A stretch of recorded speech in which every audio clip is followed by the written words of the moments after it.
Aku percaya firman ini adalah Tuhan sendiri.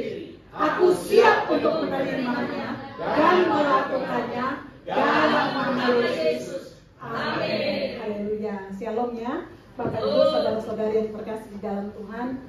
Kalau kita selama ini kita ada mengikuti Rise and Shine ya Bapak Ibu, itu khotbahnya berseri dan saat ini masuk ke seri yang ke-15 Bapak Ibu. Seri yang ke-15 ini tentang servanthood ya, untuk bagian yang kedua. Saya agak lupa mungkin bagian pertama apakah sudah, tapi saya akan tetap membahas sedikit supaya kita sama-sama belajar. Saya ingat 2 bulan yang lalu pada saat saya menyampaikan firman Tuhan di tempat ini, saya membahas tentang living God in purpose ya Bapak Ibu. Di situ dikatakan bahwa ada perbedaan antara orang yang hidup dengan surga yang terbuka dan orang yang hidup dengan surga yang tertutup. Kalau surga terbuka artinya ada perkenanan Allah ya. Tapi perkenanan Allah itu bagaimana bisa terjadi di dalam kehidupan kita? Karena ketaatan. Waktu itu saya mengambil contoh tokoh Alkitab yaitu Daud dan Saul ya Bapak Ibu. Ada perbedaan Saul dan Daud. Jadi Daud apakah dia manusia sempurna? Tidak. Tapi kenapa Tuhan berkenan surga terbuka di dalam kehidupannya? Karena ada pertobatan dan kembali kepada Tuhan secara sungguh-sungguh Bapak Ibu. Nah oke, kita akan lanjut. Kalau hari ini itu serial yang terakhir dari khotbah Bapak Gembala, Bapak Ibu, nilai-nilai yang dianut oleh GBI WTC. Karena ini udah yang terakhir servanthood ini Bapak Ibu, saya kembali mengingatkan guidelines. Apa tuh Bapak Ibu? G-nya apa? Generosity. Terus U-nya? Unity. Terus I-nya? D-nya? E? Excellent. Terus lines-nya? S yang terakhir? Iya, hari ini kita bahas servanthood dan dia bagian yang kedua Bapak Ibu. Apa yang dimaksud dengan servanthood Bapak Ibu? Servanthood adalah nilai kehambaan yang harus dimanifestasikan oleh setiap orang percaya dengan cara melayani Tuhan dan sesama. Ya, di sini kita garis bawahi kata melayani, Bapak Ibu. Kalau kata melayani, kira-kira yang langsung terpikir oleh Bapak Ibu, melayani apa? Yuk kita diskusi. Jadi saya nggak sendiri ya, pagi-pagi ya. Melayani apa? Kalau langsung terdengar kata melayani, yang langsung terbersit dalam pikiran kita apa Bapak Ibu? Membantu. Apa? Menolong. Membantu. Terus? Oke ya. Nah, kalau melayani itu di dalam bahasa Yunani adalah diakoneo. Itu paling kasih sekatu, PAK tuh paling tahu dia di belakang sana ya. Itu yang berarti melakukan sesuatu tanpa beban ya. Jadi kalau melayani dalam arti bahasa Yunani itu artinya melakukan sesuatu tanpa beban. Nah, kalau dari Kamus Bahasa Indonesia, Kamus Besar Bahasa Indonesia itu melayani adalah menyiapkan segala sesuatu yang diperlukan oleh seseorang. Di dalam hidup kita itu sebenarnya ada 2 hamba. Yang pertama adalah hamba Tuhan. Yang kedua hamba uang. Yang kedua hamba uang. 2 ya, 1 hamba Tuhan, kedua hamba setan. Kalau kita dengar hamba Tuhan, terpikir kita siapa? Apa? Yesus hamba Tuhan.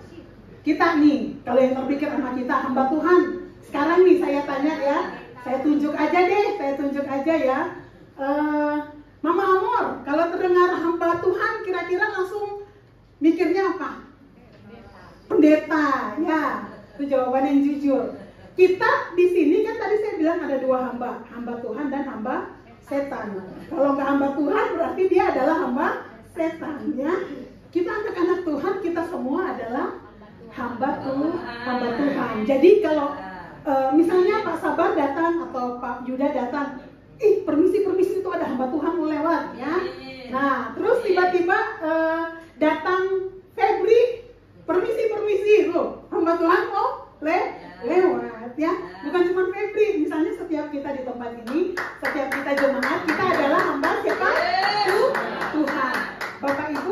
di dalam kehidupan kita sadar atau nggak sadar, melayani itu tidak bisa lepas dari hidup kita. Kenapa? Alkitab mengatakan bahwa kita adalah garam dan terang dunia. Garam sebagus apapun packingnya, itu dia berguna nggak kalau nggak dipakai? Lampu, saya ingat lampu, satu kali saya ada orang menitip rumah, terus lampunya bagus banget. Ngomong, Bu Emil itu lampunya lampu hias, lampunya mahal banget Bu Emil, katanya gitu. Tapi sekarang saya mau nanya, lampu itu dia lampu hias oke, mahal oke, tapi kalau nggak dinyalain ada fungsinya nggak? Nggak. Hidup kita pun sama, Bapak Ibu ya. Kamu adalah garam dunia dan terang dunia. Bagaimana kita bisa berfungsi di dalam kehidupan kita dengan cara apa tadi? Melayani Tuhan dan sesama. Bahasa Yunani mengatakan bahwa melayani itu dengan kerelaan hati tanpa beban ya. Bapak Ibu, kita punya keteladanan untuk melayani. Yang pertama kita buka di dalam Yohanes 13 ayat 12 sampai 16. Arlan Otan baca dengan cepat ya. Suara yang keras. Yohanes 13 ayat 12 sampai ayat 16. Kita di sini melihat tokoh teladan Tuhan Yesus tentang melayani. Yohanes 13 ayat 12. Sudah ia membasuh kaki mereka, ia mengenakan pakaiannya dan kembali ke tempatnya. Lalu ia berkata kepada mereka, mengertikah kamu apa yang telah kuperbuat kepadamu? Kamu menyebut aku guru dan Tuhan, dan katamu itu tepat, sebab memang akulah guru dan Tuhan. Jadi jikalau aku membasuh kakimu, aku yang adalah Tuhan dan gurumu, maka kamu pun wajib membasuh kakimu. Sebab aku telah memberikan suatu teladan kepada kamu, supaya kamu juga berbuat sama seperti yang telah berbuat kepadamu. Aku berkata kepadamu, sesungguhnya seorang hamba tidaklah lebih tinggi daripada tuannya, ataupun seorang utusan daripada dia yang mengutusnya. Ya, lanjut ayat itu. Nah, jikalau kamu tahu semua ini, maka berbahagialah kamu jika kamu melakukannya. Ya, amin. Bapak Ibu, kalau kita lihat sebenarnya pembasuhan kaki ini, kalau pada waktu lalu siapa yang pernah menonton film Tuhan Yesus, kan kita sering lihat ya, mereka di sana itu pakai apa? Kasut. Jadi bukan sepatu. Nah, sedangkan kalau untuk mereka masuk di dalam setiap rumah itu kan kakinya otomatis kan berdebu. Dan sebenarnya pada saat itu untuk air di depan rumah mereka itu menunjukkan bahwa mereka terbuka untuk menerima tamu yang datang. Dan biasanya yang harus mencuci kaki setiap tamu yang datang itu adalah siapa? Asisten rumah tangga atau budak atau pembantu yang mencuci kaki tamu yang datang. Nah, di sini kita lihat teladan Tuhan Yesus yang harusnya mencuci kaki Tuhan Yesus siapa? Muridnya. Tetapi di sini Tuhan Yesus menunjukkan bahwa Tuhan Yesus yang mencuci kaki murid sebelum mereka melakukan perjamuan terakhir ya, ibu-ibunya. Bapak Ibu dan semua saudara yang terkasih ini udah biasa di WOE cuma ibu-ibu ya. Nah, jadi di sini Bapak Ibu kita melihat teladan yang yang dibagikan oleh Tuhan Yesus, dasar kita bisa melakukan melayani di dalam kehidupan kita. Kita punya contoh dari Tuhan Yesus yang dikatakan tadi kita sudah baca bersama-sama bahwa dia adalah Tuhan dan guru. Kita menyebut dia Tuhan dan guru, tapi dia mau melakukan untuk membasuh kaki murid-murid. Jadi di sini menunjukkan kepada kita bahwa pada saat kita melayani tidak menunjukkan bahwa kita lebih rendah daripada orang yang dilayani. Ya, saya ingat waktu lalu ditanyain, kita kira kalau kita biasanya suka dilayani atau melayani? Dilayani lah, seneng lah. Pulang-pulang makanan udah ada gitu ya. Mau A, mau B semuanya udah tersedia. Ya itu memang natur kita sebagai manusia. Tetapi pada saat kita mau berfungsi, pada saat kita akan melakukan apa yang menjadi kehendak Tuhan di dalam kehidupan kita, memang ada harga yang harus kita bayar. Kalau Bapak Ibu tadi bisa baca di dalam ayat 12 itu dikatakan bahwa Tuhan Yesus waktu dia mau menyuci kaki murid-muridnya itu dia melepaskan jubah. Artinya apa Bapak Ibu? Terkadang di dalam kehidupan kita yang menghambat kita melakukan pelayanan kita itu karena kita masih pakai jubah kita, keakuan kita merasa lebih tinggi daripada yang lain, kita merasa lebih oke. Nah itu yang kadang seringkali menghambat kita untuk kita melakukan pelayanan. Tapi di sini Tuhan Yesus menunjukkan teladan di dalam kehidupan kita ya Bapak Ibu. Pengajaran Tuhan Yesus dari hal ini itu di dalam Matius 20 sama 25 dikatakan bahwa pemerintah di dunia memerintah rakyatnya dengan tangan besi dan dengan keras, atau mendominasi dan berkuasa atas manusia lain. Tetapi Tuhan Yesus menunjukkan tentang apa? Kerelaan untuk melayani. Dan yang kedua dikatakan di dalam Matius 20 ayat 25 sampai 7, barang siapa yang ingin menjadi besar dan terkemuka di antara kamu, hendaklah ia menjadi pelayanmu. Ini adalah kingdom mindset ya Bapak Ibu. Maksudnya cara berpikir kerajaan Allah yang kadang-kadang bertolak belakang dengan yang kita hadapi di dalam kehidupan kita. Tetapi dengan kita punya cara berpikir tentang sebagai anak-anak kerajaan, itu yang akan membuat kita mampu untuk melakukan apa yang menjadi kehendak Tuhan di dalam kehidupan kita. Kalau kita melayani, apakah kita sudah harus sempurna? Enggak. Kalau kita melayani harus langsung yang besar banget. Tiba-tiba saya jadi bawa firman di sini gitu, atau saya WL, atau saya singer. Enggak. Melayani itu istilahnya kita melakukan. Tadi kan dikatakan dari arti bahasa Indonesia itu apa? Mempersiapkan melakukan segala sesuatu yang dibutuhkan oleh orang lain. Kalau kita ingat-ingat di dalam kehidupan kita, sekeliling kita juga banyak yang membutuhkan ya. Tapi sejauh mana kita peka, sejauh mana kita taat, itu balik lagi untuk urusan kita dengan Tuhan. Bapak Ibu di dalam Filipi 2 ayat 6 sampai 7, Arlan, Utan, tolong bacakan Filipi 2. Ini dasar dulu sebelum kita masuk lebih lanjut ya Bapak Ibu. Pembukaannya panjang tapi nanti sebentar ya udah selesai. Dikit. Filipi 2 ayat 6 dan 7. Yang walaupun dalam rupa Allah, tidak menganggap kesetaraan dengan Allah itu sebagai milik yang harus dipertahankan, melainkan telah mengosongkan dirinya sendiri dan mengambil rupa seorang hamba dan menjadi sama dengan manusia.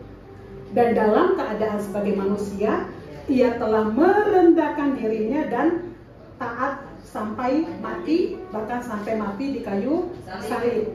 Karena ketaatan Tuhan Yesus, kita bisa diselamatkan ya Bapak Ibu. Tuhan memberikan teladan kepada kita bagaimana kita harus melayani di dalam kehidupan kita ya Bapak Ibu. Nah terus dikatakan bahwa Martin Luther mengatakan bahwa semua kita itu bisa menjadi besar. Semua kita itu bisa menjadi luar biasa. Kenapa Bapak Ibu? Karena semua orang bisa melayani. Jadi untuk kita menjadi besar, untuk kita bisa berfungsi maksimal, untuk kita bisa bercahaya, untuk kualitas kita sebagai garam bisa dirasakan oleh orang lain, tidak ada tawar-menawar. Berarti melayani adalah keharusannya. Melayani itu Bapak Ibu bukan berbicara tentang kayak saya berkhotbah, oke, ini melayani, kita melayani Tuhan Bapak Ibu ya. Kita untuk semua aktivitas gereja itu dikatakan melayani. Tetapi kalau kita lebih masuk lebih jauh tentang arti melayani itu, bagaimana kita menjadi jawaban untuk lingkungan kita, sekeliling kita, itulah kita udah melayani. Kalau melayani cuma sebatas orang yang bisa khotbah, pintar ngomong, orang yang bisa nyanyi, semua bisa nggak jadi hamba Tuhan?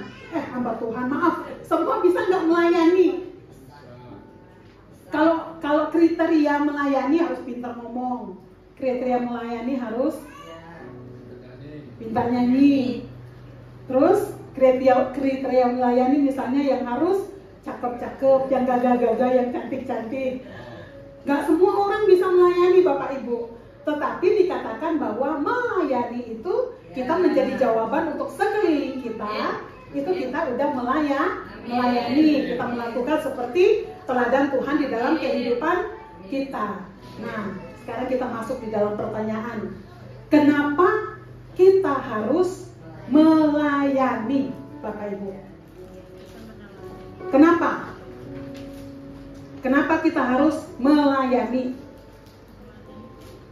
Kita lihat Lukas 1 ayat 38. Tadi saya di depan saya udah panjang lebar ya jelasin tentang bagaimana Tuhan memberikan contoh di dalam kehidupan kita. Melayani adalah pekerjaan Allah bagi setiap orang percaya. Sekali lagi, melayani adalah pekerjaan Allah. Kita lihat Bapak Ibu, kalau di outline Bapak Ibu tidak ada, tetapi saya melihat ada ayat firman di dalam Filipi 2 ayat 13. Di situ dikatakan, karena Allah lah yang mengerjakan di dalam kamu baik kemauan maupun pekerjaan menurut kerelaannya.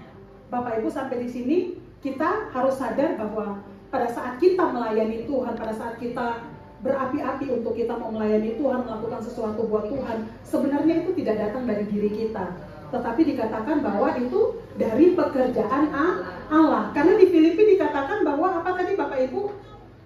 Allah lah yang mengerjakan di dalam kamu baik kemauan maupun pekerjaan menurut kerelaannya. Nah, Bapak Ibu, di dalam kehidupan kita, setiap kita itu pasti punya talenta yang Tuhan percayakan di dalam kehidupan kita. Minimal berapa Bapak Ibu kalau di dalam Alkitab? 1. Ada 2, ada 5. Semakin besar dia punya talenta, semakin banyak yang dituntutnya juga akan semakin banyak. Nah, sekarang yang jadi pertanyaan, berapa talenta yang Bapak Ibu punya? Seberapa besar udah kita maksimalkan di dalam kehidupan kita? Talenta yang Tuhan percayakan di dalam kehidupan kita, kita harus ingat bahwa pada saat Tuhan datang, kita harus mempertanggungjawabkan. Di dalam perumpamaan dikatakan yang 2 menjadi 4, yang 5 menjadi 10, yang 1 pergi kubur dan Tuhan bilang pergilah ke apa? Kemana? Bukan, maksudnya yang 1. Dia bilang, hai hambaku yang jahat. Artinya kalau kita enggak melakukan bagian kita tidak melipat gandakan talenta di dalam kehidupan kita, Tuhan mengatakan bahwa kita adalah hamba yang jahat. Balik lagi tadi kita harus ingat bahwa hidup kita itu benar-benar bisa maksimal kalau kita melayani. Kita bisa menjadi lebih besar kalau kita bisa dipercaya. Firman Tuhan juga katakan bahwa setialah dalam perkara-perkara kecil, maka engkau akan dipercayakan perkara yang besar. Bapak Ibu, melayani itu tidak bicara tentang jabatannya. Memang semakin tinggi jabatan seseorang, dia punya peluang yang sangat besar untuk bisa melakukan jauh lebih banyak hal. Dia bisa menentukan kayak contoh misalnya di kota, kalau pemimpin, nasib kota, presiden bisa menentukan nasib bangsa. Di dalam kehidupan kita pun, di tempat-tempat perusahaan di mana kita bekerja, Bapak Ibu, pada saat kita menduduki posisi-posisi penting, di situ Tuhan sebenarnya sedang menitipkan kita untuk melakukan bagaimana kehadiran kita di situ bisa membawa perubahan, bisa membawa dampak. Siapa Allah di dalam kehidupan kita, Bapak Ibu, tidak akan pernah terlihat pada saat kita bisa melakukan sesuatu yang memang benar-benar membawa perubahan ke arah yang lebih baik ya, Bapak Ibu. Jadi kita harus benar-benar sadar bahwa dimanapun Tuhan tempatkan kita. Jadi bicara tentang melayani tidak bicara tentang mimbar aja ya. Bicara tentang melayani itu tidak bicara tentang kegiatan rohani, tetapi bicara tentang melayani, berbicara tentang bagaimana hidup kita bisa efektif dimanapun Tuhan tempatkan kita, supaya nama Tuhan dipermuliakan. Bapak Ibu, saya kemarin seperti dibukakan Tuhan. Saya dulu memang terus terang pada saat saya masih SMP SMA, cita-cita saya pengen jadi perawat. Pada saat saya tes untuk perawat, ternyata saya nggak lulus. Saya ngotot sama papa saya, pokoknya papa saya harus gimana caranya, saya mau masuk sekolah itu. Mau suap kayak, mau apa kayak, terserah. Pokoknya saya mau masuk SPK, mau masuk perawat. Papa saya gak setuju ya Bapak Ibu, karena papa saya orang juga benar-benar mengandalkan Tuhan, hidup takut akan Tuhan. Waktu itu saya belum mengerti waktu saya 1 tahun saya nggak sekolah karena saya nggak terima. Saya sama papa saya benar-benar marah, nggak terima. Jadi saya ngerasa papa saya kok nggak perjuangin saya gitu. Tapi di dalam otak saya itu ya papa saya harus perjuangin dengan cara suap, kan papa saya bisa ada duit suap kayak apa kayak gitu. Nah, ternyata setelah perjalanannya waktu papa saya bilang, kamu masuk SMA tapi usahakan masuk kelas MIPA supaya nanti kamu masuk langsung aktornya, akademi perawatnya. Bapak Ibu, waktu saya masuk di kelas di MIPA kelas 3, tinggal 6 bulan mau ujian, tiba-tiba saya terkena kista. Dan kista itu tiba-tiba langsung besar banget. Ini saya pernah kesaksian di doa fajar. Tiba-tiba langsung besar banget dan itu benar-benar saya takut Bapak Ibu. Saya takut dan kan kalau kita anak SMA kelas 3 divonis sakit itu kan mikirnya kita udah kemana-mana banget kan. Ini bentar lagi mati nih saya kayaknya. Papa saya mau nasihatin kayak gimana pun, kakak saya mau hibur saya gimana pun, saya benar-benar waktu itu benar-benar shock dan marah. Kenapa? Karena sebenarnya saya dari SMA kelas 1 udah ngajar sekolah minggu, dari SMA kelas 1 saya aktif banget di persekutuan siswa di sekolah saya gitu. Jadi pada saat saya kena kista itu sebenarnya ada pemberontakan saya terhadap Tuhan. Tetapi ternyata Tuhan bekerja lain Bapak Ibu. Saat saya lagi nggak terima semuanya, saya masuk di kamar dan saya nangis, bener-bener nangis. Saya kayaknya berontak, saya nggak terima. Tiba-tiba Yesaya 41 itu waktu hari Minggu ibadah, itu hamba Tuhan sedang menyampaikan firman itu. Dan tiba-tiba firman itu tuh zut gitu dalam hati saya. Engkau telah kupilih dari ujung-ujung bumi dan aku menetapkan engkau adalah hamba-Ku. Pada saat saya baca firman Tuhan itu, yang ada tuh cuma nangis tapi nggak ngerti Tuhan maksudnya apa. Hamba Tuhan kan, saya nggak ada cita-cita untuk benar-benar seperti ini, untuk melayani itu nggak ada. Nah, waktu itu saya udah bergabung di Kersel. Bapak Ibu, anak-anak harus punya circle yang baik. Karena circle yang baik, circle yang positif itu akan menolong untuk kita tetap berada di dalam apa yang Tuhan mau kerjakan dalam hidup kita. Saya ingat waktu itu saya Kersel, saya punya pemimpin Kersel itu asisten dosen. Ya, saya masih SMA, ya kayak mungkin waktu masih SMA kelas 3, saya punya asisten dosen model kayak potan lah ya, maksudnya udah usia gitu. Waktu saya cerita ke dia itu ternyata dia diam-diam, dia tahu bahwa panggilan saya itu.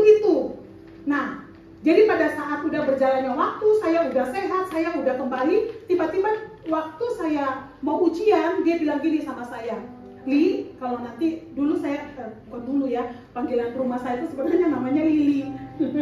Jadi kalau ketemu saya dari 2007, kayak Pak Suryo, Bu Hera sering manggilnya Lili.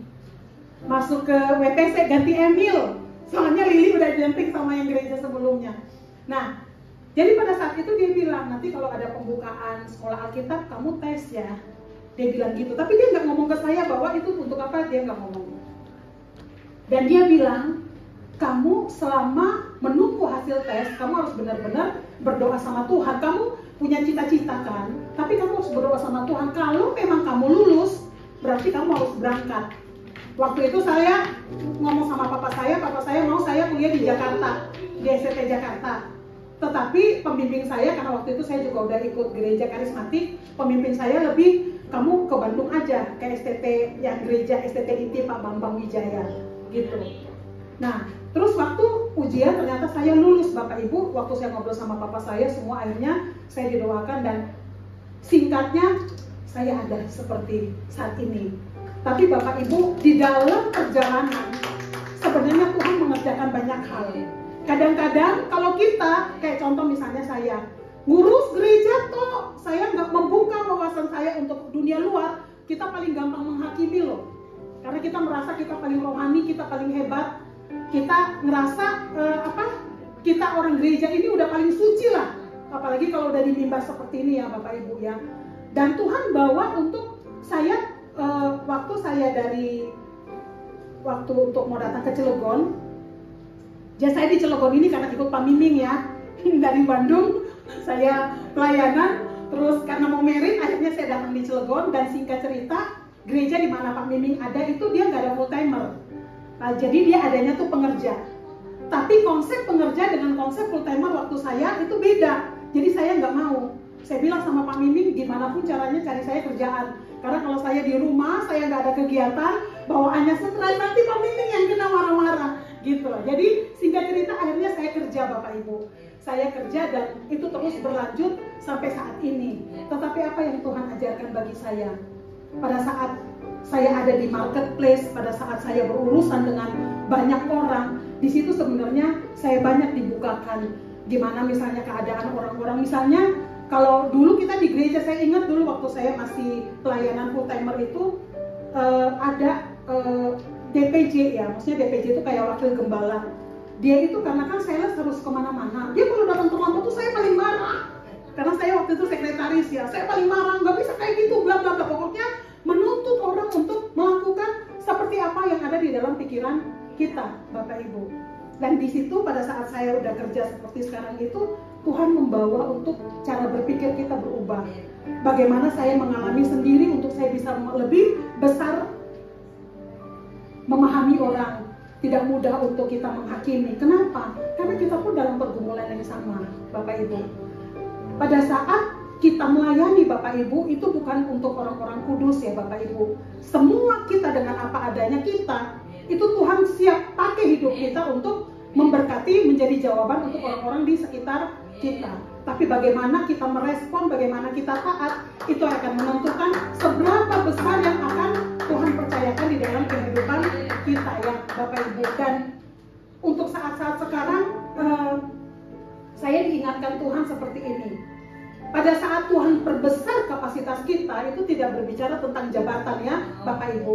Tetapi saat-saat ini karena saya marketingnya, agent properti itu, Tuhan izinkan saya ketemu dengan banyak sekali orang. Dan orang-orang yang dalam tanda kutip bukan orang-orang yang gak punya apa-apa ya Bapak Ibu. Orang bisa nitip jual properti itu bunyinya ember, maksudnya miliar Bapak Ibu. Tetapi di sini saya belajar Bapak Ibu, tanpa kehidupan kita yang melayani kepada Tuhan, semuanya nol, semuanya kosong. Seberapa banyak kita mau punya materi, seberapa hebat kita, tanpa kita menjadi jawaban untuk orang-orang di sekitar kita, semuanya apa? Nol. Saya bisa ngomong seperti ini karena apa? Saya berurusan dengan orang-orang yang punya aset begitu luar biasa, punya aset begitu banyak. Tetapi kan mereka nggak ngerti, istilahnya untuk melayani, untuk berbagi itu mereka nggak ngerti.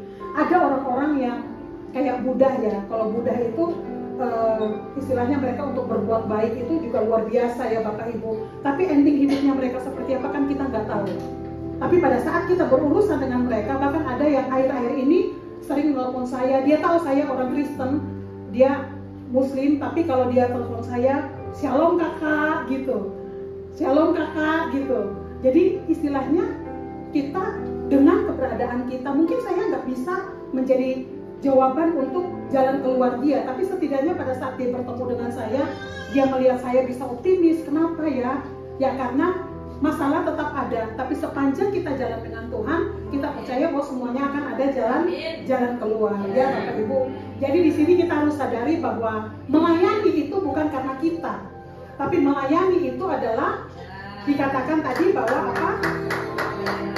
Kerelaan daripada siapa? Tuhan mengerjakan itu di dalam kehidupan kita ya. Nah, di sini dikatakan yang kedua, melayani adalah cara kita untuk menyatakan karya dan kasih Allah ke dalam dunia ini. Siapa kita hari-hari, pada saat kita berbicara kepada orang, pada saat saya misalnya udah closing di depan mata, tapi ternyata karena satu hal itu gak terjadi. Apakah saya ngomel-ngomel, apa saya menggerutu, itu kan orang bisa melihat, wah Bu Emil katanya pendeta, tapi itu gak closing, ngomel-ngomel, ngoceh-ngoceh, marah-marah. Nah, di situ ya Bapak Ibu. Jadi sebenarnya berbicara tentang melayani itu tuh hal-hal kecil yang keseharian kita yang terjadi di dalam kehidupan kita. Bagaimana kita bersikap, bagaimana kita berkata-kata, bagaimana kita berhubungan dengan orang lain, menunjukkan seberapa besar Tuhan benar-benar memimpin di dalam hidup kita. Masalah boleh ada Bapak Ibu, pergumulan boleh ada. Kita sedih, kita nangis, itu biasa, itu manusiawi banget di dalam kehidupan kita. Tapi tidak di titik, koma, ya. Karena ada Tuhan di dalam kehidupan kita. Jadi Kalau bicara tentang melayani, kita harus ingat bahwa Tuhan memberikan kita talenta, Tuhan memberikan kita kepercayaan untuk kita menyatakan karya dan kasih Allah di dalam hidup kita. Pada saat kita punya pergumulan, Tuhan jawab, breakthrough di dalam kehidupan kita. Itulah kesaksian nyata juga di dalam hidup kita. Pada saat kita mungkin berkekurangan, pada saat kita kayak tadi pujian ya, dikatakan bahwa dalam segala keadaan, saat kita berkekurangan, saat kita kelimpahan, pada saat kita sakit, pada saat kita kuat, pada saat kita lemah, dikatakan sekali Yesus tetap Yesus. Kita bisa katakan seperti itu Bapak Ibu kalau pengenalan kita, hubungan kita dengan Tuhan itu sangat kuat. Saya ingat ya Bapak Ibu tentang terang, lampu. Dia akan berfungsi kalau dia connect dengan aliran listrik. Artinya kehidupan kita itu benar-benar bisa maksimal pada saat kita connect dengan Tuhan. Kita punya hubungan pribadi dengan Tuhan, kita punya saat teduh. Setiap kita pasti bergumul dengan kelemahan kita masing-masing ya Bapak Ibu. Tetapi terkadang Allah izinkan itu terjadi di dalam hidup kita supaya Allah mau kita benar-benar angkat tangan, kita menyerah, kita berserah supaya Tuhan turun tangan di dalam kehidupan kita. Setiap kita gak ada yang super woman dan super man. Kita semua tetap membutuhkan Tuhan di dalam kehidupan kita ya Bapak Ibu ya. Terus dikatakan yang ketiga bahwa melayani adalah tujuan untuk mempraktekkan karunia rohani yang dimiliki setiap orang percaya. Waktu saya baca ini saya diingatkan Tuhan. Tuhan tidak pernah meminta sesuatu di dalam diri kita tanpa dia memberikan itu terlebih dahulu kepada kita. Pada saat dia meminta untuk kita memberkati misalnya, Kamil memberkati Otan, Tuhan ingatkan untuk misalnya saya harus lakukan. Itu sebenarnya Tuhan udah lakukan dulu di dalam hidup saya. Tuhan udah berkati dulu.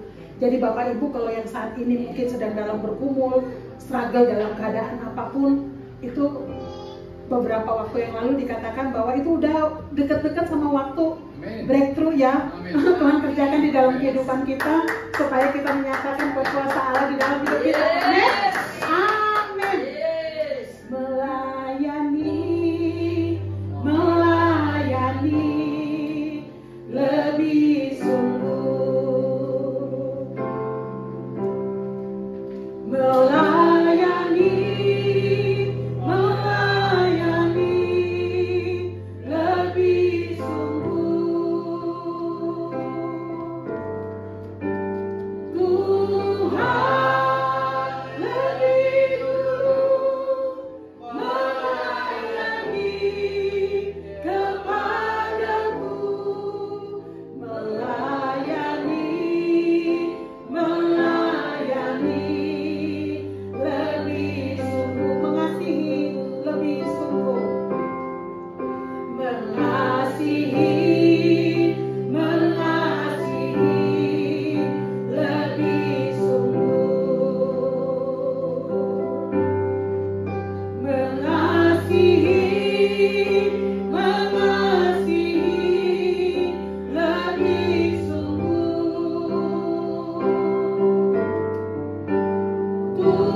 Tuhan lebih dulu mengasihi kepadaku, mengasihi lebih sungguh, mengampuni lebih sungguh, mengampuni lebih sungguh,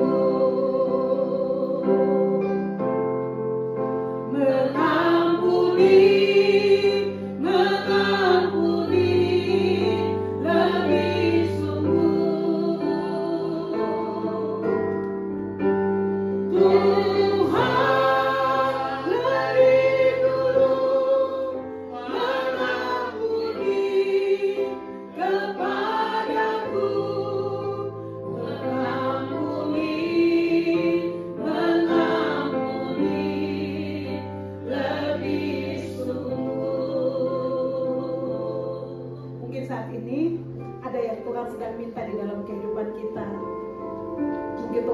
kita untuk kita mengampuni orang-orang yang menyakiti kita, supaya kita bisa lebih maksimal di dalam melayani Tuhan.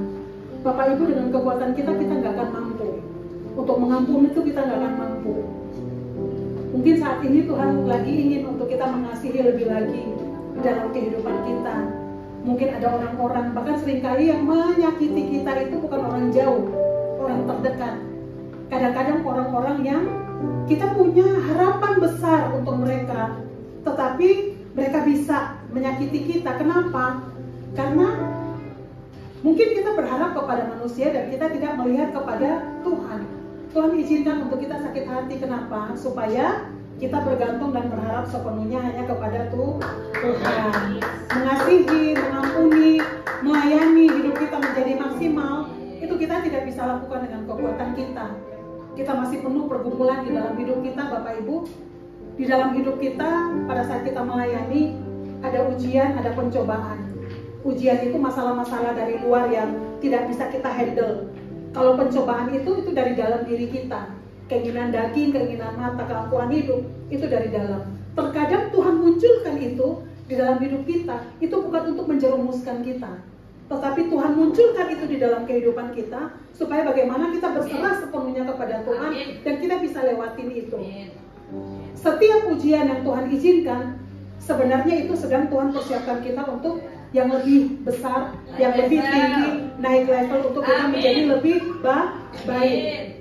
Dikatakan bahwa sebuah pohon dia bisa bertumbuh itu kalau dia tertanam. Pada saat tertanam, waktu nggak enak, sakit banget buat daging kita, Bapak Ibu. Tapi untuk kita bisa maksimal di dalam kehidupan kita untuk melayani, kita nggak ada pilihan lain. Harus kita mati terhadap diri sendiri. Kalau hari ini kita sedang bergumul, termasuk saya, kita percaya Tuhan akan mampukan kita. Amin. Amin.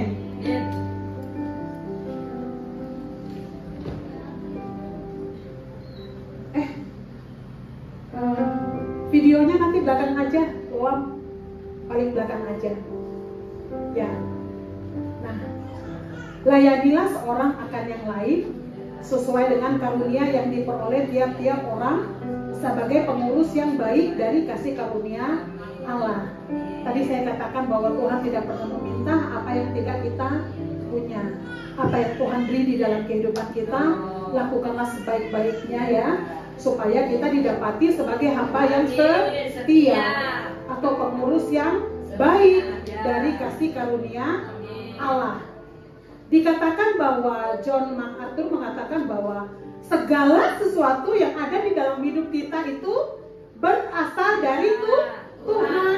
Sekarang saya mau nanya tabungan Bapak Ibu ada berapa? Banyak ya. Tapi di sini dikatakan bahwa itu Tuhan hanya pinjamkan kepada kita. Tujuannya untuk apa Bapak Ibu? Supaya kita melayani Tuhan. Amin. Amin. Tepuk tangan buat Tuhan kita ya. Semangat semua. Amin. Nah, gunakan semua karunia rohani yang kita miliki sebagai orang percaya, sehingga kesaksian kita membuat gereja kita menjadi berdampak. Bapak Ibu, kemarin siapa yang ikut ke HOB? Nah, banyak ya.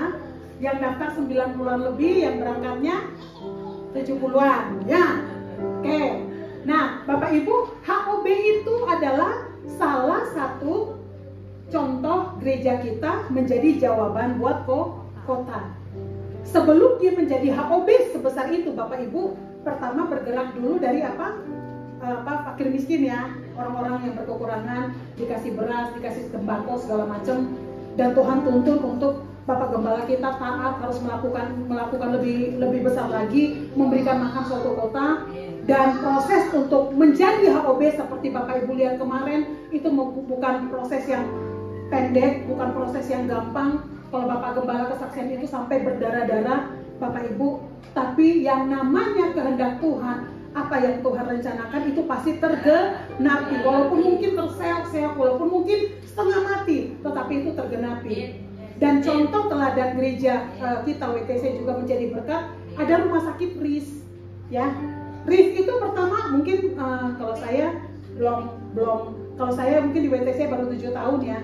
Kalau Pak Sabar, Pak Yuda dari WSTC udah belasan tahun tahu RIS itu lahirnya dari mana? Dari yang apa? Klinik. Pertama bukan klinik dulu. Kalau saya dengar ceritanya tuh dari pengobatan gratis. Habis pengobatan gratis buat klinik. Dari klinik menjadi rumah sakit Indonesia Sehat. Bapak Ibu, itu juga prosesnya panjang luar biasa. Tetapi ada poin yang bisa kita pelajari dari sini. Taat melakukan perkara-perkara kecil yang Tuhan percayakan, dan Tuhan mempercayakan perkara besar di dalam kehidupan kita.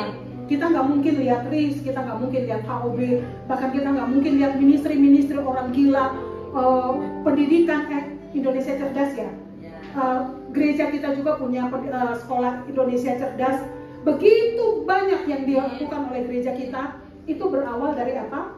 Ketaatan melakukan kehendak Tuhan, mulai dari perkara-perkara kecil di dalam kehidupan kita ya Bapak Ibu. Jadi jangan pernah kita menganggap remeh, jangan pernah kita menganggap rendah apa yang sedang Tuhan taruh di dalam hati kita. Mungkin kita melihat itu sebagai hal yang mustahil, tetapi langkah demi langkah, step demi step kita lakukan apa yang menjadi rencana Tuhan tergenapi di dalam hidup kita. Amin.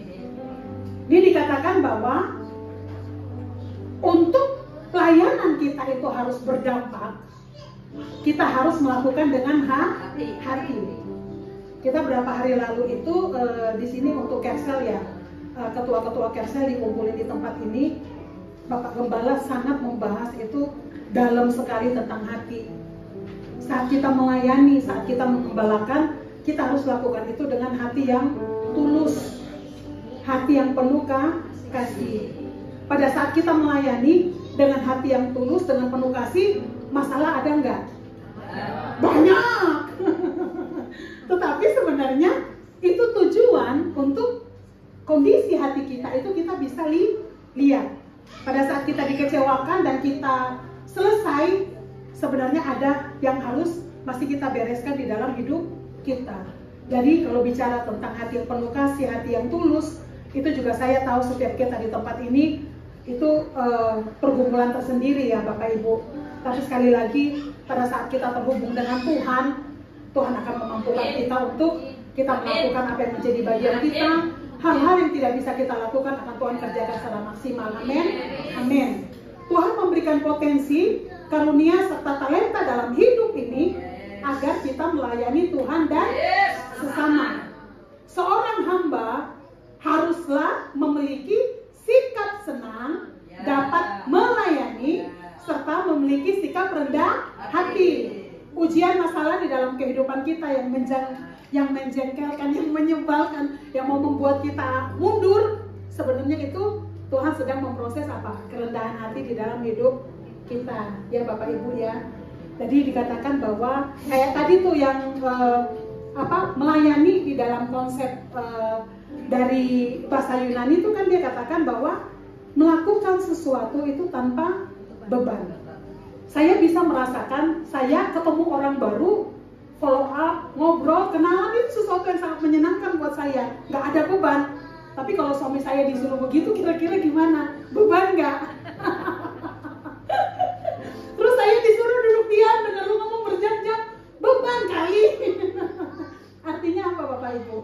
Melayani itu harus kita sikapi dengan senang hati. Kita harus sadar bahwa pada saat kita dikasih talenta karunia itu sebenarnya anugerah Tuhan, perkenanan Tuhan di dalam hidup kita, sehingga kita bisa lakukan dengan penuh sukacita, kita bisa lakukan dengan senang ya Bapak Ibu ya.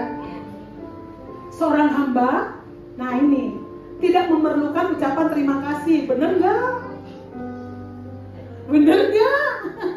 Ayo jujur, kita nggak perlu ucapan terima kasih Bapak Ibu. Coba saya mau nanya nih, sebelah kanan, kita sudah melakukan yang terbaik, kita butuh ucapan terima kasih nggak? Butuh, ya berarti ya kita butuh. Yang tengah? Butuh. Sebelah kiri, Pak Bimbing dan geng. Pak Bimbing dan the geng. Nah, di sini tapi dikatakan bahwa seorang hamba tidak memerlukan ucapan terima kasih dari yang dilayani, karena melayani baginya adalah sebuah penghormatan. Artinya seperti ini Bapak Ibu, kita secara natur, kita melakukan yang baik, orang terima kasih, ya kita terima, nggak apa-apa, emang kita udah lakukan, udah terima kasih. Tapi pada saat orang nggak mengucapkan terima kasih, terus kita marah-marah gitu, enggak kan? Ya, jadi ini maksudnya tuh itu. Jadi terima kasih itu bukan hal yang harus kita terima karena kita udah lakukan, ya Bapak Ibu ya. Nah, terus melayani yang keempat ya, melayani adalah cara memimpin yang sesuai dengan rencana surga bagi manusia. Kayak tadi kan kita udah lihat dalam kebenaran firman Tuhan, Tuhan sudah memberikan contoh, bahkan Tuhan mengatakan bahwa pemimpin-pemimpin dunia melakukan dengan kekerasan, dengan tangan besi. Tetapi untuk mindset kerajaan Allah, siapa yang mau menjadi yang terbesar, dia harus melayani. Ya. Nah, ini dikatakan bahwa langkah pertama untuk kepemimpinan itu adalah kehambaan, atau kita harus melayani. Balik ke konsep tadi, untuk kita bisa menjadi besar, kita harus apa? Melayani. Sebagai pemimpin, waktu kita melayani, jawaban kita tidak hilang. Ini sebenarnya kemarin itu dikasih contoh Bapak Gembala pada saat pergi ke Korea rame-rame dengan gembala-gembala cabang, terus Bapak Gembala yang jadi itunya, yang melayani ya. Ya itu Mami ikut ya, Pak Sabar, Pak Yuda dan Bu Mini waktu itu ikut. Tadi itu di situ Pak Wiryo menunjukkan contoh bahwa pada saat dia melayani itu tidak membuat dia menjadi rendah, tetapi bahkan pada saat dia melayani malah dikatakan orang malah minta foto-foto. Ya. Jadi di sini dikatakan bahwa apa yang kita pelajari itu jangan hanya cuma sampai di pikiran kita, tetapi kita harus melakukan di dalam tindakan kita. Kalau hari ini Bapak Ibu kita sudah belajar tentang apa? Konsep melayani. Berarti kita harus lakukan di dalam hidup kita supaya apa yang Tuhan percayakan di dalam hidup kita itu benar-benar menjadi maksimal ya. Perusahaan atau organisasi menjadi besar karena menjawab persoalan dengan melayani serta memberikan solusi. Untuk hal ini Bapak Ibu, saya ingat khotbah siapa waktu itu? Pak Imnya 2 minggu apa 3 minggu lalu. Pada waktu itu Pak Im itu memberikan pertanyaan dan saya ingat waktu itu yang menjawab suami saya. Yang menjawab itu Pak Miming. Kalau Tuhan memberkati kita dalam porsi yang besar, waktu itu sebut nilai duit berapa sih, miliar, 10 miliar apa 10 triliun atau berapa ya. Nah, terus saat itu saya ingat banget Pak Miming tuh jawabnya juga dengan gurau. Dia bilang ya kalau dapat ya kita bagi-bagi. Tapi waktu itu saya melihat bahwa Pak Im langsung menjawabnya tuh dengan tegas banget. Nah itu, kita kadang Tuhan nggak bisa memberkati kita lebih karena kita nggak tahu itu Tuhan berkati kita untuk apa. Itu Bapak Ibu. Dan pada saat Pak Im ngomong seperti itu, saya langsung oh iya benar. Kadang-kadang di dalam hidup kita doa Tuhan berkati kita, Tuhan pakai kita, tapi untuk apa Bapak Ibu? Kadang-kadang kita mau minta Tuhan pengen ini, pengen mobil ini, pengen rumah yang besar, tapi untuk apa? Kadang-kadang kita lupa konsep itu Bapak Ibu. Jadi intinya di sini dikatakan bahwa terkadang hidup kita stuck. Terkadang kita nggak tahu apa yang harus kita lakukan untuk kita bisa lebih berkembang, karena sebenarnya kita nggak tahu panggilan hidup kita itu apa.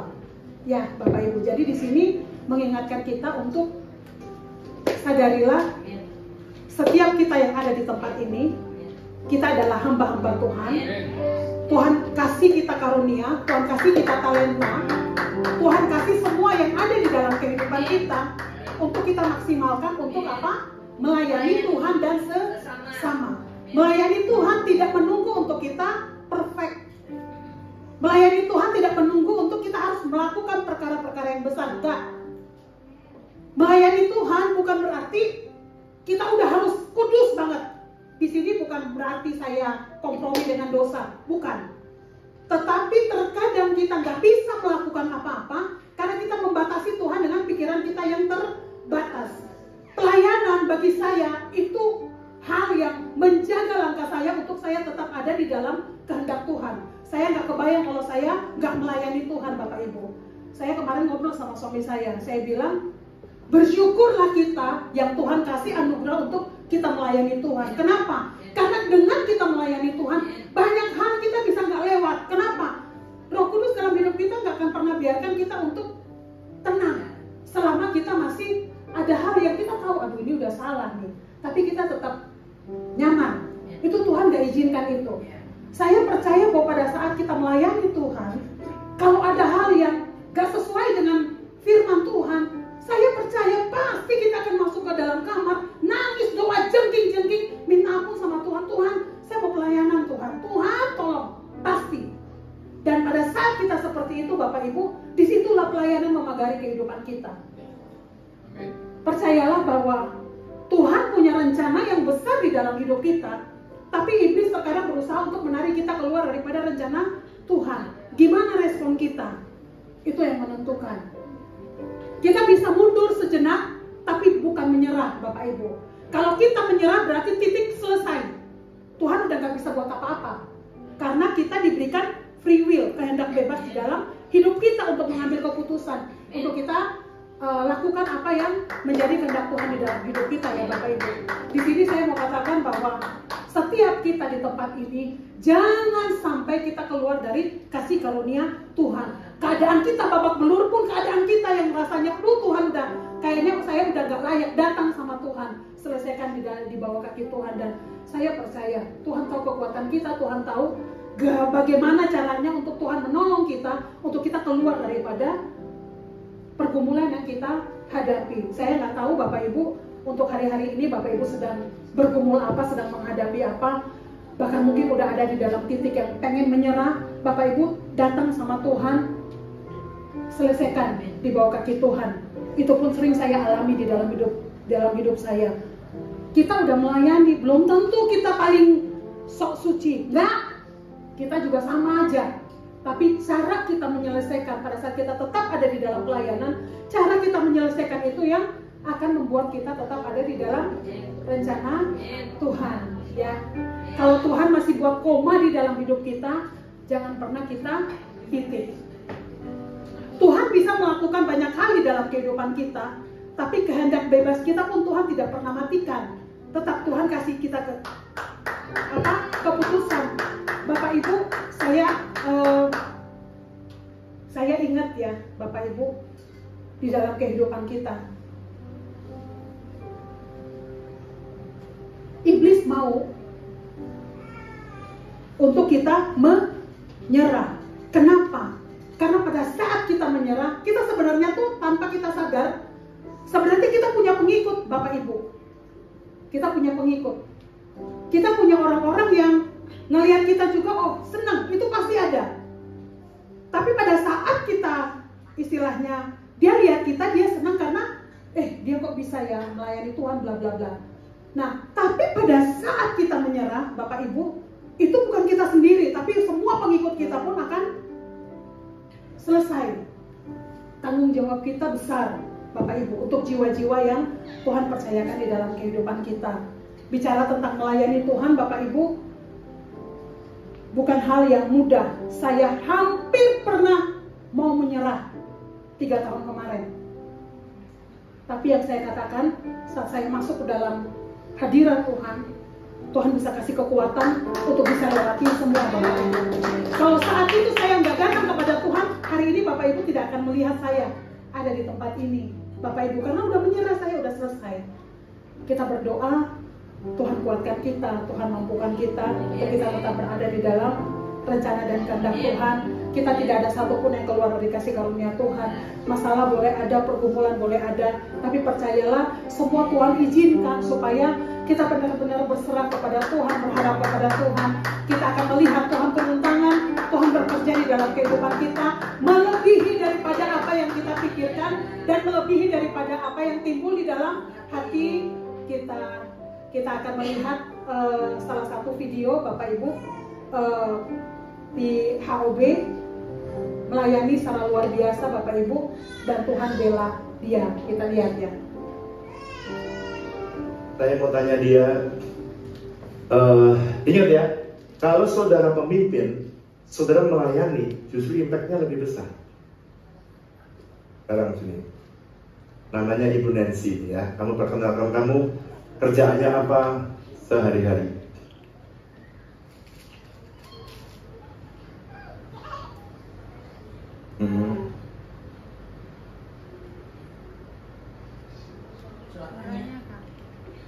Jangan lihat kecilnya badan. Ini adalah kontraktor building-building dan sebagian besar kamu mengerjakan apa? Ini pembangun fasad airport yang ada di Indonesia.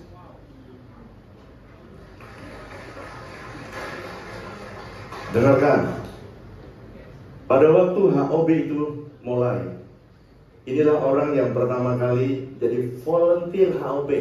Coba kamu cerita, apa yang kamu lakukan dan kamu lakukan untuk merintis HOB sebelum kamu bisa bayar manajer. Pertama di kebun kita ngurusin karyawan yang di ladang, gimana supaya mereka punya efisien. Jadi kita tata manajemennya, in outnya kita benahin, terus bagaimana kita memikirkan penjualannya dari awal dengan modal seadanya, dengan resource seadanya. Jadi kita mulai tata dari kebun, dari mereka mulai kerja, bagaimana mereka mempunyai sikap jam kerja, pulang kerja. Siapa yang bayarin gajian tiap Sabtu? Saya dan tim Pak, tim BOV. Ini jadi maknya HOB waktu belum bisa punya manajer untuk bagi gaji. Dia dari kontraktor kerja pulang dan balik gaji. Perhatikan ya. Apakah nilai dia kemudian turun di depan orang-orang HOB? Apakah dia makin rendah? No, bukan. Satu hari dia belum ada, belum bayar mar, belum bisa bayar mar. Maka dia mengajak ibu-ibu, tim keuangan, diakones, diajak jualan. Terus kemudian ketika kamu jualan, satu peristiwa apa yang boleh cerita, kamu ditanyain sama salah satu jemaat WTC. Ya, jadi waktu itu saya berjualan di sayur di HOB. Jadi setiap habis ibadah kita gelar untuk bisa berjualan setiap jemaat yang datang. Jadi waktu itu saya juga nggak nyangka bahwa ada satu customer saya gitu ya. Ternyata jemaat di sini juga yang udah 9 tahun dan saya juga belum pernah ketemu. Jadi saat itu dia bilang, loh kok kamu di sini gitu kan? Biasa kan kita meeting gitu kan. Sekarang kok ada jualan sayur gitu ya? Ada side job gitu ya, tiap minggu jualan sayur. Saya bilang iya, kita melayani di sini. Siapa yang tanya itu siapa? Yang tanya kamu tuh kedudukannya apa dia? Dia salah satu kontraktor besar sih Pak. Jadi dia ada. Biasanya kamu meeting sama dia? Iya, dia yang kasih proyek saya Pak. Oh, dia kasih proyek kamu yang ngerjain? Iya. Terus dia tanya, kenapa kamu kok di sini? Ini side job kamu jualan sayur ya gitu? Terus kamu jawab apa? Ya, ini adalah sebagai salah satu pelayanan kita di sini. Dan puji Tuhan sampai saat ini dia sudah bergabung dengan kita di City Builder dan bantu bersama-sama untuk membantu untuk pembangunan gereja gitu. Perhatikan ya, perhatikan. Dari satu orang, salah satu jemaat datang beli sayur. Waktu dia lihat, loh bukannya ibu ini tuh kontraktor yang punya perusahaan untuk bangun-bangun gedung itu. Kenapa dia, apakah ini HOB ini salah satu side job dia jualan sayur? Waktu tanya, enggak, saya melayani kok. Saya ini nolong orang-orang bekerja di HOB supaya uang ini bisa dipakai bayar hari Sabtu nanti. Coba pikirannya coba. Seorang kontraktor dia nggak rendah ketika dia melayani, nggak malu. Dia jualan nggak malu. Dan perhatikan, orang-orang mungkin menganggap rendah itu salah satu penjaga HOB Mart. Ya nggak apa-apa sih, memang benar menjaga gitu. Tapi saudara tahukah, teman yang tadi dia tanya, begitu dijelaskan, aku melayani HOB di tempat ini. Saudara tahu, jemaat itu akhirnya ikut bersama-sama dengan Ibu Nancy melayani di City Builder yang membangun semua pembangunan di gereja kita. Tepuk tangan yang meriah buat kita. Kamu malu nggak jualan sayur waktu itu? Enggak sih Pak. Enggak, yang penting bisa gajian. Dia nggak malu jualan sayur, yang penting aku bisa kasih gaji. Kenapa kau nggak angkat manajer? Belum mampu. Setelah berkembang, kemudian kita cari manajer. Setelah dia menjadi manajer, maka dia mengambil semua diajarin. Dan sekarang sudah ada manajer yang mengatur semuanya di HOB. Dan orang seperti ini, perhatikan, waktu dia melayani, dia tidak turun derajat. Justru orang di HOB very respect. Kenapa? Sebab kalau bosnya dia, setiap kali sore diajak makan, malam minggu diajak makan, ulang tahun diajak makan. Begitu dia nggak ada yang ajak makan. Karena dia nggak ngerti siapa itu yang bayarin. Dia pikir salah satu karyawan HOB. No, jabatan dia nggak turun, kedudukan dia nggak turun. Dan dengarkan, tapi ketika dia setia melayani, kamu cerita, apa yang terjadi? Yang jujur. Puji Tuhan sih ya, Tuhan kasih kepercayaan. Jadi habis pandemi, puji Tuhan, Tuhan kasih kepercayaan begitu banyak. Jadi kita juga mendapat omset yang belum pernah saya dapat sebelumnya, gitu. Dapat omset yang tidak pernah di tempat pandemi orang lain sih. Kenapa dia? Karena rajin jualan sayur. Bukan sayurnya, tapi itu hati Tuhan dan dia lakukan. Yang terakhir, kamu cerita sama ibu. Ada proyek harusnya dikerjakan. Coba ceritakan supaya tahu. Ya, jadi puji Tuhan tiba-tiba saya dipercayakan satu proyek yang besar. Jadi waktu itu saya juga udah takut ya, karena saya harus menyelesaikan selama 4 bulan. Tapi ketika dia bilang, udah kita nggak mau tender, cuman kamu yang harus kerjakan. Jadi 4 bulan kamu harus selesai. Dan puji Tuhan 4 bulan bekerja sama dengan omset 2,5 tahun. Tepuk tangan dong buat kita.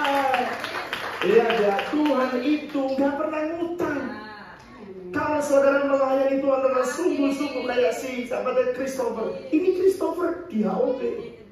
Christopher bukan tukang led dan tukang jualan sayur. Tapi dengarkan, kalau kau melayani dengan hati yang sungguh-sungguh, saya mau beritahu, Tuhan bisa memberkati dia kerja 4 bulan sama dengan kerja 2,5 tahun. Tepuk tangan buat kita. Terima kasih Nanti. Saya mau putarkan satu video hasil karya dia, dan sehingga baik. Udah, ya. Oke, kita lihat ya kesaksian real nyata, Bapak Ibu. Pada saat kita melayani Tuhan dengan sungguh-sungguh, mungkin apa yang nggak pernah kita pikirkan itu Tuhan sediakan. Tuhan tahu yang terbaik di dalam kehidupan kita. Mungkin ada pergumulan, ada hal di dalam hidup kita yang kita nggak ngerti. Kita harus berbuatnya seperti bagaimana. Tapi pada saat kita sungguh-sungguh melayani Tuhan, kita sungguh-sungguh taat kepada Tuhan, Tuhan bisa melakukan jauh lebih daripada yang kita pikirkan dan jauh lebih dari yang timbul di dalam hati kita. Amin. Saya undang untuk kita bangkit berdiri. Jangan lupa sekali Yesus tetap Yesus.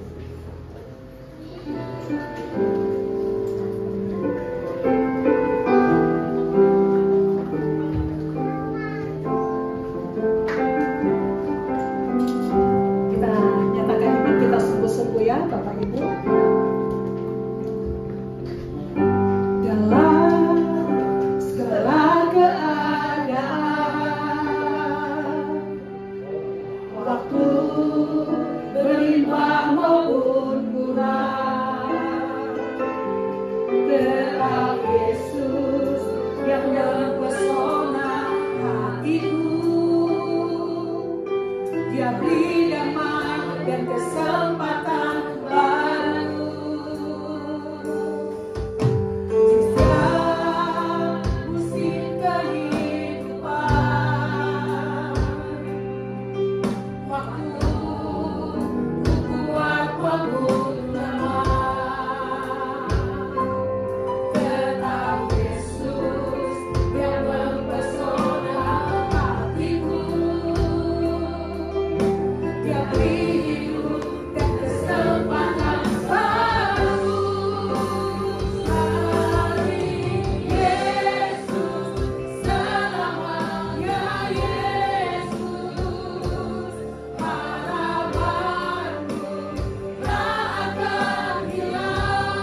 setiap kami Tuhan, Engkau berikan potensi untuk kami melayani Engkau Tuhan.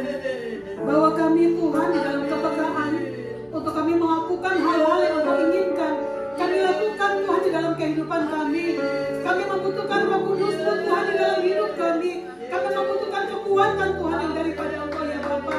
Setiap anak-anakmu Tuhan yang datang dalam keadaan apapun Tuhan, dalam pergumulan besar Tuhan, dalam hal apapun yang menjadi pergumulan mereka pada saat ini, Engkau menjadi jawaban Tuhan dalam kehidupan anak-anakmu.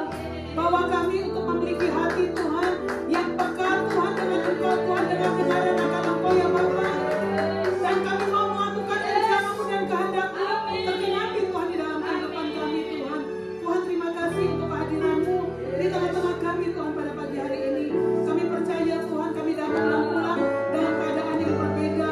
Ada kehadiran-Mu di tengah-tengah kami, ada urapan-Mu di tengah-tengah kami Tuhan, ada pemulihan, ada kesembuhan di dalam kehidupan kami ya Bapa. Terima kasih Tuhan, terima kasih. Sungguh kami bersyukur untuk perkenanan-Mu, untuk anugerah-Mu Tuhan yang Kau kerjakan Tuhan di dalam kehidupan kami. Kalau kami siap Tuhan, kami mau pulang Tuhan pada pagi hari ini. Kami mau Tuhan membawa berkat yang terbaik daripada Engkau ya Bapa. Ulanglah Bapak Ibu, saudara-saudari di dalam kasih setia Tuhan dan segala aktivitas. Tuhan selalu menyertai, Tuhan selalu memberkati. Berkat kasih karunia daripada Allah Bapa, penyertaan daripada Tuhan Yesus Kristus, dan persekutuan yang manis dengan